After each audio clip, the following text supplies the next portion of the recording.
जय श्री कृष्णा दोस्तों, कैसे हैं आप सब। आप सभी को देवउठनी एकादशी और तुलसी विवाह की ढेर सारी शुभकामनाएं, कार्तिक पूर्णिमा की भी। तो फ्रेंड्स, आज इस वीडियो में हम आपके साथ शेयर करेंगे देवउठनी एकादशी पे हमें तुलसी पूजन कैसे करना चाहिए, तुलसी का श्रृंगार कैसे करना चाहिए।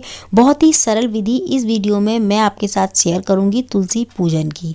तो फ्रेंड्स देखिए, जो भक्तजन विवाह नहीं कराते हैं देवउठनी एकादशी पे तुलसी माता का, तो वो श्रृंगार और पूजन कैसे करेंगे।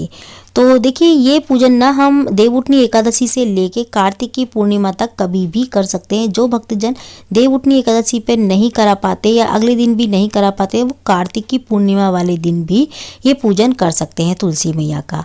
तो देवउठनी एकादशी से जो है ना, कार्तिक की पूर्णिमा मतलब देवउठनी एकादशी से तुलसी मैया का जो श्रृंगार है ना, वो शुरू हो जाता है। तो उस दिन हम श्रृंगार करते हैं। पहला श्रृंगार होता है, क्योंकि पूरे कार्तिक के महीने में तुलसी माता को ना तो बिंदी लगाई जाती, ना सिंदूर लगाया जाता और ना ही रोली लगाई जाती। खाली पूजन करते हैं, बस दिया वगैरह लगाते हैं उनके आगे और जल दे देते हैं, ठीक है। लेकिन देवउठनी एकादशी वाले दिन से उनका श्रृंगार जो है ना करना शुरू हो जाता है। पूरे साल भर होता है, फिर एक महीने के लिए रुक जाता है। तो देवउठनी एकादशी वाले दिन हम इस तरीके से कर सकते हैं, या फिर कार्तिक की पूर्णिमा वाले दिन से। तो यहाँ पे देखिए, सबसे पहले हमने ना जहाँ पे भी हम पूजा कर रहे हैं, हमें ध्यान रखना है कि हमको अपना मुख जो है ना उत्तर या पूरब दिशा की तरफ रखना है। उसके बाद हमें गेरू से थोड़ा सा लीप लेना है, जगह को शुद्ध कर लेना है साफ।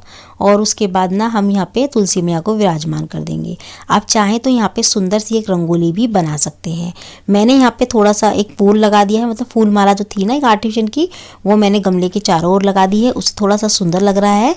और इसके साथ ही मैंने फूल से एक स्वास्तिक बना दिया। अब यहाँ पे एक स्वास्तिक जो है ना, हल्दी से या फिर किसी रंगोली से या फिर आटे से बना सकते हैं। इसके बाद सबसे पहला दीपक हम एक देसी घी का लगाएंगे। देखिए, आप चाहें जितने भी दीपक लगा रहे हो, चाहे आप सारे तेल के दीपक लगा लें, लेकिन एक दीपक कम से कम तुलसी पूजन में देसी घी का जरूर लगाएं। तो यहाँ पे मैंने बाकी के दिए 4 जो लिए हैं, वो मैंने तिल के तेल के लिए हैं। और मैंने एक दिया जो लिया है वो जो है ना देसी घी का लिया है। बड़ा वाला दिया देसी घी का है। तो यहाँ पे अब हमने दिए जला लिए हैं। अब हम करेंगे पूजन। तो देखिए, आप ना 11 दिए भी लगा सकते हैं और जितने चाहे उतने दिए लगा सकते हैं, 21, 51। क्योंकि अगर आप कार्तिक की पूर्णिमा वाले दिन ये पूजन कर रहे हैं ना, तो उस दिन देव दीपावली भी मनाई जाती है, देवों की दिवाली। तो उस दिन पूरे घर हमें दियों से रोशन करना चाहिए, बिल्कुल दिवाली की तरह मनाना चाहिए। तो जितने चाहे दिए आप उतने लगा सकते हैं कार्तिक की पूर्णिमा वाले दिन, ठीक है। और देवउठनी एकादशी वाले दिन अगर कर रहे हैं तो आप 11 या 5 दिए लगा लें, ठीक है। यहाँ पे मैंने ना सबसे पहले, मेरे पास तो शालिग्राम जी हैं। अगर आपके पास शालिग्राम जी हैं तो आप शालिग्राम जी को पूजा में ज़रूर रखें। अगर शालिग्राम जी नहीं है आपके पास, तो आप विष्णु भगवान या फिर लड्डू गोपाल को रख सकते हैं। लड्डू गोपाल की सेवा करते हैं तो लड्डू गोपाल को रख लें यहाँ पे पूजन में, साथ में तुलसी मैया के। इसके बाद हम सबसे पहले शुद्ध जल का एक लोटा लेके थोड़ा सा फूल में जल लेंगे। उसके बाद भावपूर्वक शालिग्राम जी को स्नान कराएंगे। उसके बाद तुलसी मैया को, अगर देखिए देवउठनी एकादशी वाले दिन आप पूजन कर रहे हैं तो तुलसी मैया में आपको जल नहीं सींचना है। अगर आप बाकी के दिन में कर रहे हैं, 2 दिनों में, मतलब कि आप कार्तिक की पूर्णिमा या फिर द्वादशी या त्रयोदशी में कर रहे हैं, तो आप जल सींच सकते हैं, ठीक है, तुलसी मैया में। इसके बाद हम ना सबसे पहले गणेश जी का ध्यान करेंगे, गणेश जी का आवाहन करेंगे। उसके बाद हम संकल्प लेंगे तुलसी पूजन का, तुलसी श्रृंगार का या तुलसी विवाह का, जो भी आप कर रहे हैं उस हिसाब से आप कर लें। तो यहाँ पे हम तुलसी श्रृंगार का और तुलसी पूजन का जो है ना संकल्प लेंगे। इसके बाद हम थोड़े से तिल जो है, जो हमने हाथ में लिए थे, वो हम वहीं पे पौधे के पास रख देंगे। तो मैं यहाँ पे चंदन और रोली से शालिग्राम जी को तिलक कर रही हूँ। इसके बाद हम तुलसी मैया को रोली का तिलक करेंगे। यहाँ पे शालिग्राम जी को हमने तिलक कर लिया है, तुलसी मैया को मैं रोली का तिलक कर रही हूँ। तो तुलसी मैया को आप 5, 11 या फिर 3 टीके कर दें। पत्तियों पे कर सकते हैं या फिर टहनियों में कर सकते हैं, ठीक है। इस तरीके से हम सबसे पहले रोली लगाएंगे। अभी हम सिंदूर वगैरह नहीं चढ़ाएंगे। यहाँ पे देखिए, हमने ना एक कलावा ले लिया है थोड़ा सा, और कलावे को गोल लपेट के हमने शालिग्राम जी को चढ़ा दिया है। आप चाहें तो यहाँ पे जनेऊ भी चढ़ा सकते हैं शालिग्राम जी को। तो हमने, इसके बाद हम तुलसी मैया को चुन्नी उड़ाएंगे। देखिए, अगर आपने चुन्नी पहले से उड़ा रखी है तुलसी मैया को और पूर्व कार्तिक के पहले दिन चढ़ाई थी और अभी चढ़ रही है, तो आप फिर उस तुलसी चुन्नी को चाहे तो उतार के धो के दोबारा पहना सकते हैं, और नहीं तो नई चुन्नी उड़ा सकते हैं आज के दिन, ठीक है। देवउठनी एकादशी वाले दिन तो आपको अगर विवाह करा रहे हैं तो नई चुन्नी उड़ानी चाहिए। अगर नहीं ला सकते नई चुन्नी, तो उसी चुन्नी को धो के आप दोबारा चढ़ाएं, लेकिन धो के चढ़ाएं, ठीक है। यहाँ पे हम चुन्नी चढ़ाने के बाद उसके बाद हम फूल चढ़ा देंगे। फूल चढ़ाने के बाद हम भोग लगा देंगे।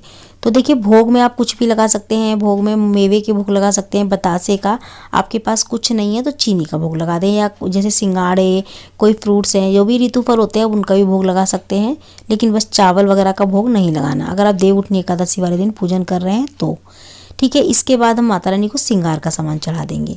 तो जो भी श्रृंगार का सामान आप माता रानी को चढ़ाएंगे ना तुलसी, तो अगर आप ज़्यादा नहीं करना चाहते तो कम से कम 5 श्रृंगार की चीज़ें लाएं माता रानी के लिए, जैसे कि मेहंदी, सिंदूर, महावर, चूड़ी और बिंदी। तो ये लाके, और आप चाहें तो एक ब्लाउज पीस या साड़ी वगैरह भी चढ़ा सकते हैं। नहीं है इतना तो आप एक रुमाल रख दें, वो भी नहीं है तो कोई बात नहीं, आप कुछ दक्षिणा रख दें साथ में। ठीक है, जैसे कि 11 रुपये, 21 रुपये, 51 रुपये, जो चाहे वो रख सकते हैं इसके साथ ही।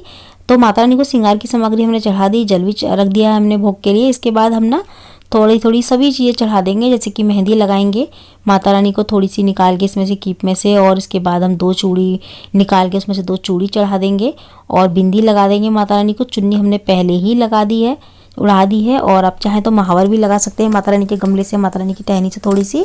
तो सभी चीज़ें थोड़ी थोड़ी हम, तो सभी चीज़ें इसमें से हम एक एक करके माता रानी को चढ़ा देंगे। तो माता रानी का श्रृंगार भी हो जाएगा।